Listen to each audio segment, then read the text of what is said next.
Hi, welcome to the Tudor Woodshop. Today we'll be installing and reviewing a new table saw fence that I bought from Banggood together with a miter gauge. Let's get to it.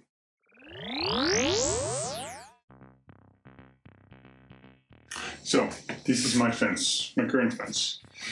As you can see, this is based on a design by John Hines, and it's a nice design. Don't get me wrong, I'm not here to bash his engineering skills, because they are far superior than mine. And you know, it does the job to a certain extent. I made this when I started working, so you know, it is pretty perfect, but there are, you know, if you would put a digital angle gauge to it, you probably might see some small deviation. But actually, we can check that later on. But my main problem is I made the hole slightly too big, so that doesn't work like 100%. But in general, the idea is, you know, it can move freely, sort of, and then once you clamp it down, it's because of the construction, it will straighten itself. So I square it on, you know, it's solid now. And actually, I can bring this in, and now we'll square. This is a bench dog. I can actually do so. I now just clamped it down, right? Put down the rails. So I'm trying making it. So this is square now. It's butted up at the start, and I want to clamp it down.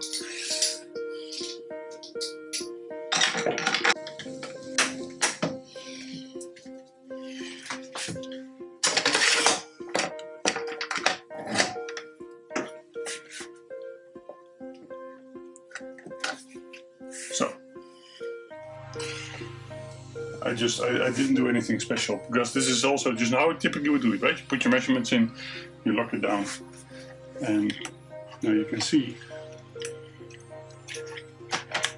I feel you guys, this is a mil, this is a millimeter, and I can get it in here.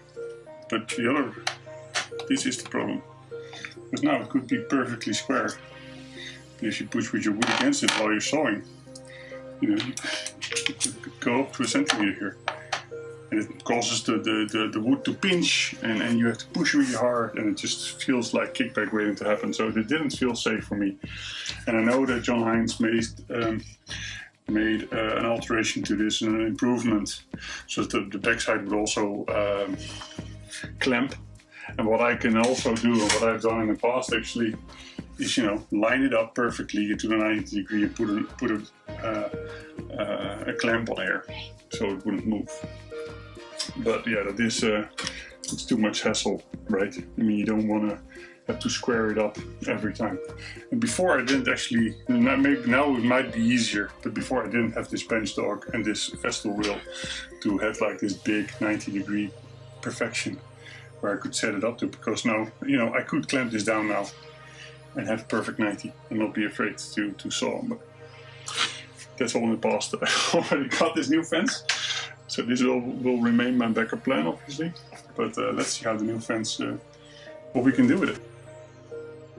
Today we'll be having a look at this table saw fence from the brand New, which I got off Banggood. I own a few tools from New, so far so good, so I thought I'd take a deep dive and try this out. Let's go! So the packaging is quite nice.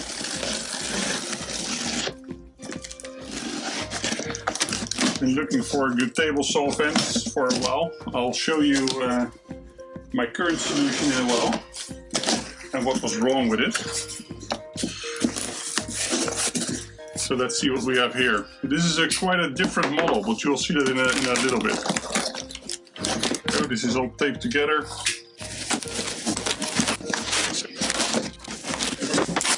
Took a very long time, by the way, for me to get this device. I think I ordered it in January. No, sorry, end of December in a Christmas sale. but I only received it like 2 months later. So it always takes a little longer for stuff from China, obviously, to reach us. But this one took the longest so far.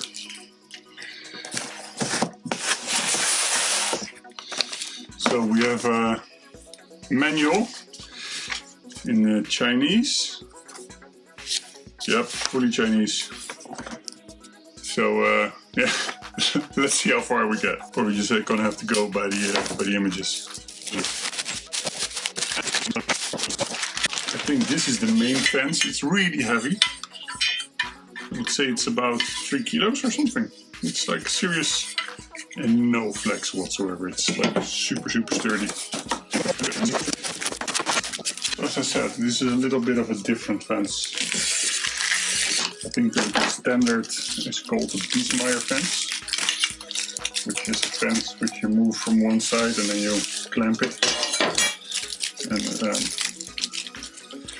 if you have a good one, it will clamp on the front and on the back. I have a homemade one, and actually I made one from a fence, from a plan that John Hines created. And this is not to critique his work, but I think that he actually also did an improvement on his fence later on. So, this is starting to take shape.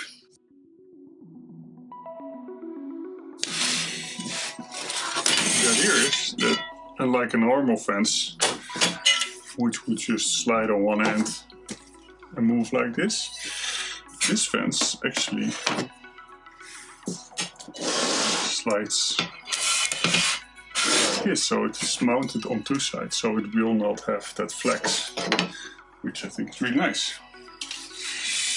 This is the time where I will have a little look at the instructions.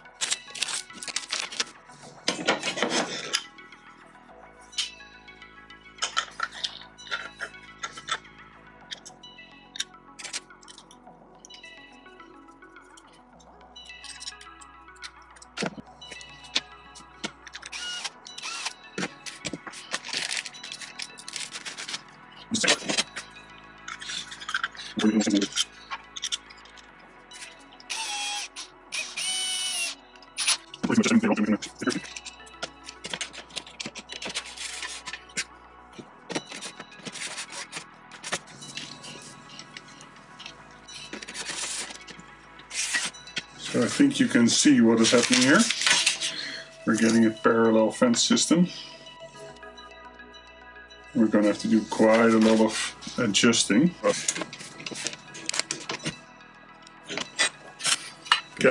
Slide it on. Looks like they want us to do one at the bottom and one above, which sort of makes sense, I guess. At the least play. I'll try not to put my head in front of the camera. And then it goes there. Second one goes over here.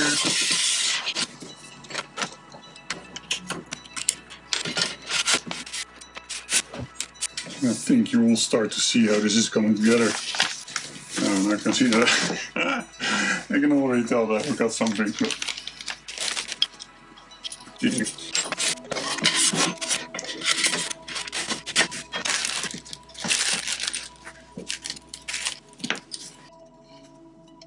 Okay, this screws into here.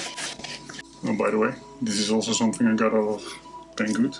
I think it's really awesome.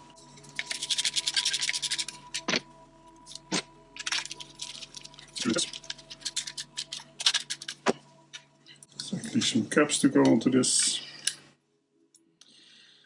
Might regret already putting it on, but looks like it's easy enough to remove later on. So this is interesting because this, of course, determines how wide your rails are going to be, because this creates a 90-degree angle. I'll move over to the table saw in a little bit so you can see how that works. So they would like us to put this on here as an auxiliary fence. Well, I can do it for now, I can always remove it later.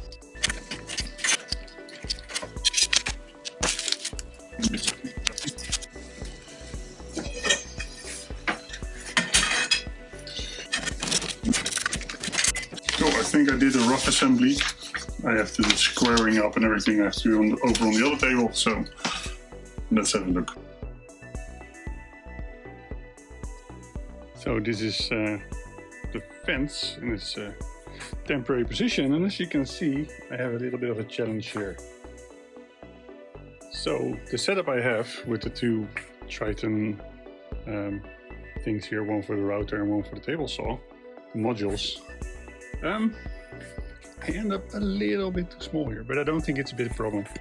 I mean, what I'm probably gonna do is add a little hole somewhere here, and that should leave like, you know, 2/3 left. That should be strong enough, and I'll make it flush over here, so I have the most support at the start, and it should be fine really. So let's set up the router and get these rails in. So I need to create a slot for this imaginary rail.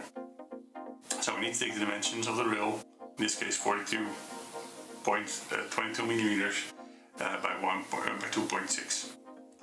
So this is the slot we need to fit this in. So what I did is I took the rails which I was going to be using for my template routing, get to that in a little bit, and added the rails that I want to insert on top. Then I plunge down the router, this represents the router, all the way to the bottom, so till it meets the surface. Then I lock it down at 0. Then I know this is the total depth I need to cut, because this is the object I need to cut out. This is the height that will maintain, and therefore that will be, I will be getting this box. So when I used 2 scraps which I had from that rail to set the height. Then move further. So what I forgot to mention here, which is important for template routing obviously, I used the bushing, which is like 2 millimeters wider than what I'm cutting. So I need this little offset here between the rails, and because my guide bushing will be riding up against my rails, and I will have a little offset on this side of 2 millimeters and also on this side. So taking that into account, it will be 42 plus 2 plus 2. So my total width was going to be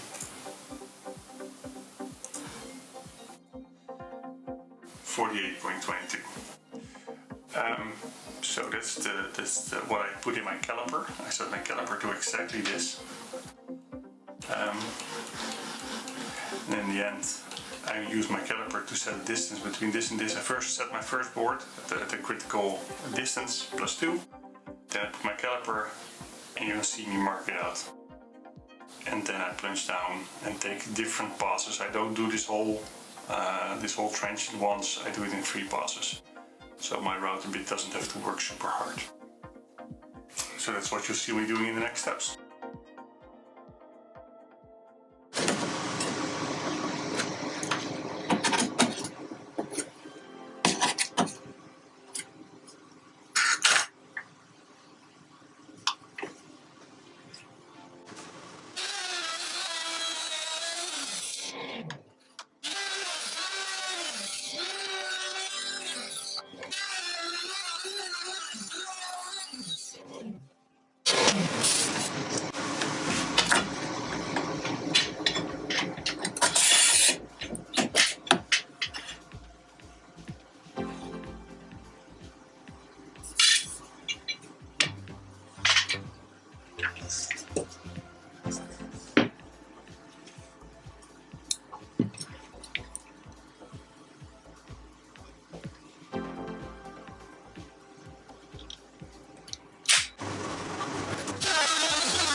Here I'm taking some measurements from the second drill.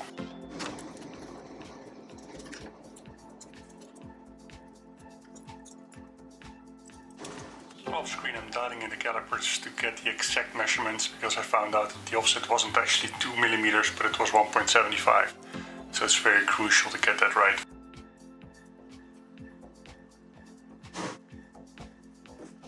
Here I'm setting up the rails to create the front trench, and I find out that I do not have enough support on one side, so I have to add a little beam there.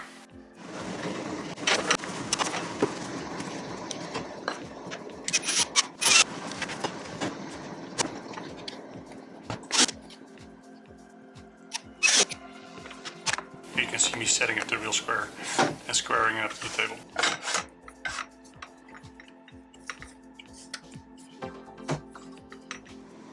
So once I've locked down the rail, I remove the benchtop rail square and I move on to the second rail.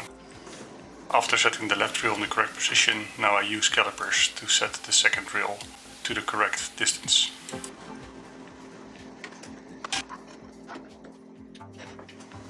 Now using some double-sided tape on some small pieces of wood to create an end stop. And then it's time for some more routing.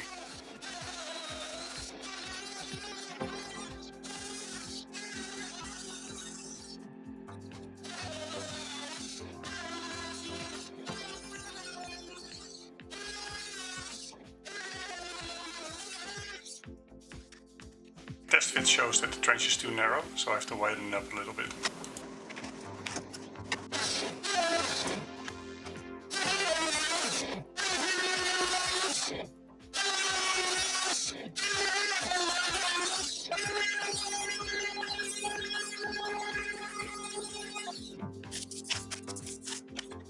Turns out I was too cautious and it's still a hair too narrow.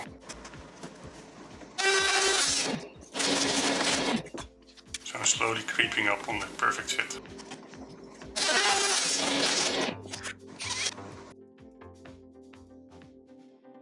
So I just corrected this. This doesn't have any slop anymore.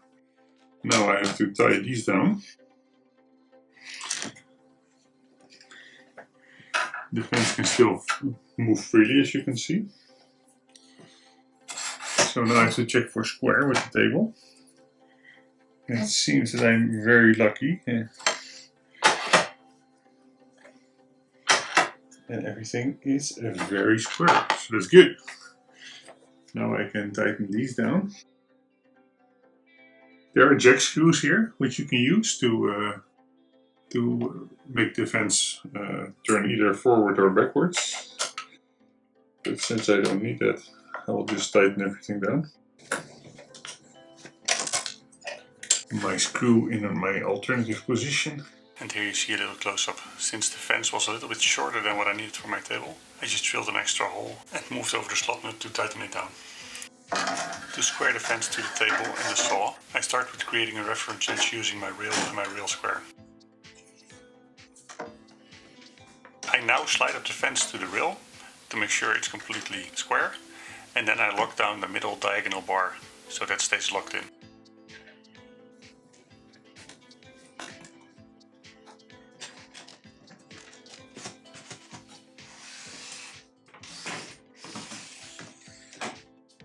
It seems to be remaining square after sliding it back and forth a few times, so that's good.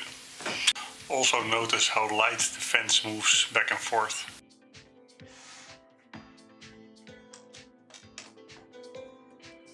And once you tighten down the front and the rear, it's really secure.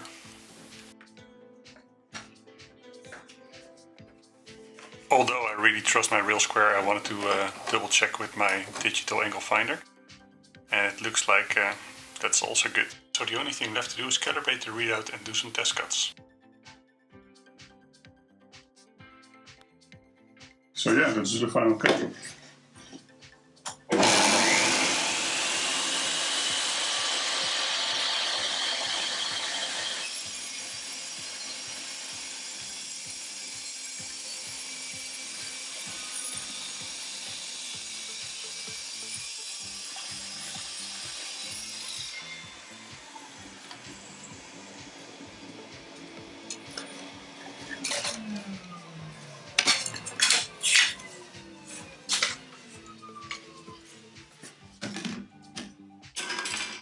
And what we should end up with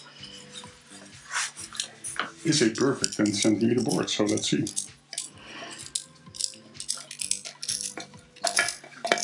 400 millimeters, of course. 994, 992, 925, 915, 940. So what I should be doing is calibrate this a little bit.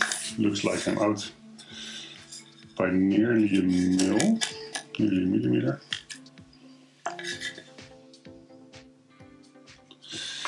So I can show you how that can work. Okay, so how do I calibrate the readout? I take this block, which I know is 5 centimeters or 50 mil. I put it up against the teeth of the blade, so it barely kisses it.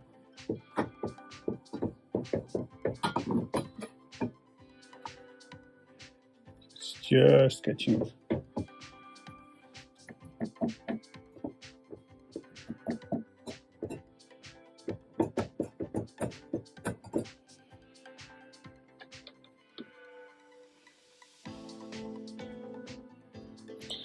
So I shouldn't be locking it down actually. So this is now 5 centimeters.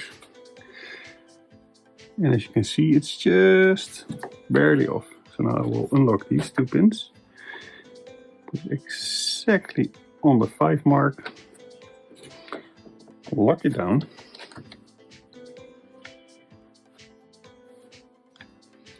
Slide this to 9. We did 10 before, so we should be able to do 9 now. Lock down the vents in 2 positions.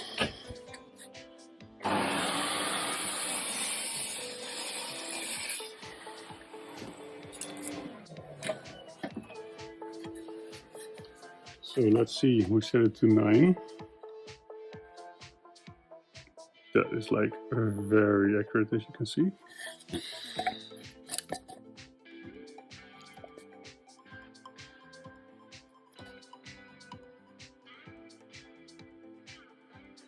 That looks pretty good to me.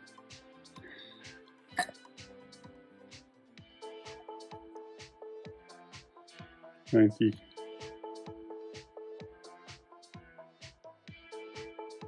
So that is 400ths of a millimeter. And here it's like 2/10 of a millimeter. Depending on where you put it. So that's accurate enough for me. So another thing we can test is the miter slider. So let me set that up. I just want to show again like how super nice this slides. I mean, it's just effortless. Super great.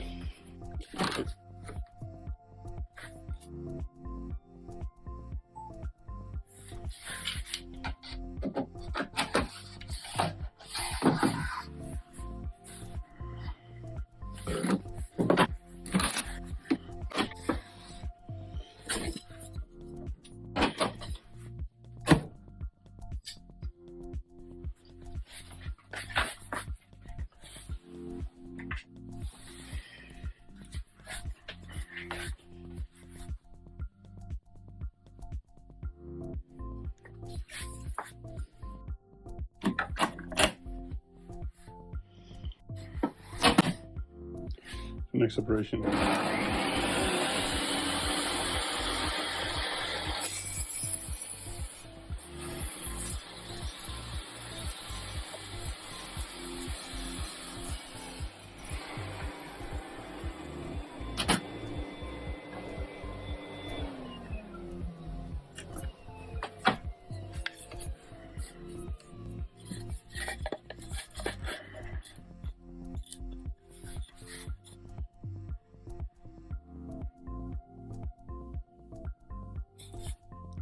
That is very close to 90 as far as I'm concerned.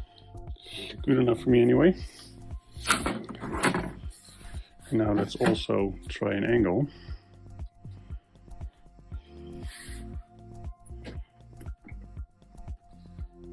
Let's do 22.5, which should result in a 67.5.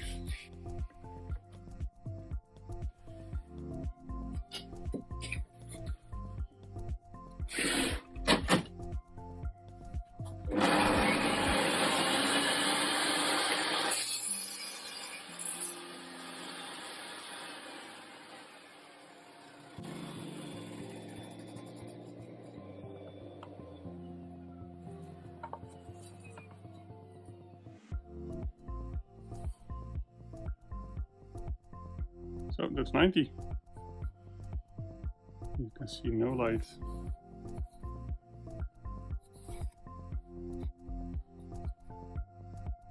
That's really good. So, what do I think of this table saw fence from new?